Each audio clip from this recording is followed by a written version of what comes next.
இதுல ஜெயலலிதா வந்து என்ன பண்ணிட்டாங்கன்னா என்கவுண்டர் பண்ணிட்டாங்க வெங்கடேஷ் பண்ணியார. ஆக்சுவலா என்கவுண்டர் பண்ணதுங்கிறது வந்து பசுபதி பாண்டியனை கொன்னதுக்காக பண்ணது இல்ல. பசுபதி பாண்டியன் ரொம்ப லேட்டா செத்தாரு. ஆனா படத்துல வந்து பசுபதி பாண்டியன் கொல்லப்பட்டதற்காக பழிவாங்கும் விதமாக அரசு வந்து இவரை என்கவுண்டர் பண்ணது அப்படிங்கிற மாதிரி சினிமாவில் அப்படி சுவாரஸ்யத்துக்காக செஞ்சிருக்கலாம். ஆனா இது 2002 2003 அந்த டைம்லயே நடந்துருச்சு. அப்பவே வந்து அவரை கொண்டுட்டாங்க. அதனால ஏடிஎம்கேக்கு எதிரான மனநிலை வந்து அங்க உருவாயிருச்சு. ஆமா, ரொம்ப தீவிரமா உருவாயிருச்சு. அனிதா ராதாகிருஷ்ணன் வந்து அவர் எம்எல்ஏ ஜெயிச்சிருந்தார் திருச்செந்தூர் தொகுதியில, எங்க தொகுதி.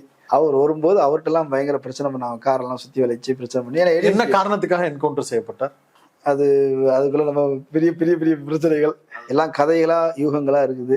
என்ன நடந்தது நமக்கு தெரியாது. இவங்களா அதை வந்து வெங்கடேச பண்ணியாரை என்கவுண்டர் பண்ணி அன்னைக்கு ஒரு லீடரா வளர்ந்துருந்தார் அவர். ஆக்சுவலா நீங்க ஒரு நல்லவரா கெட்டவரான்றது பசுபதி பாண்டியன் வர்சஸ் இதுல வந்து நீங்க பழி வாங்குறது அப்படின்ற இதுல வந்து அவர் எப்படி வேணா நீங்க வச்சுக்கீங்க. ஆனா சமூகம்னு பார்க்கும்போது வந்து எல்லாருக்கும் உதவி செஞ்சாரு. என் ஃப்ரெண்டு, என் கூட படிச்ச பையன், தேவேந்திர குல வேளாளர் சமூகத்தை சேர்ந்த பையன். அவன் கபடி டீம், அந்த கபடி டீம்ல வெங்கடேஷ் அப்படின்னு அவர் பேரை போட்ட டிஷர்ட் தான் அவன் போடுவான். இதுக்கு என்ன சொல்லுவீங்க? அவன் மட்டும் இல்லை, அவருடைய எல்லாருக்குமே வந்து வெங்கடேச பண்ணியார் வந்து அவ்வளோ.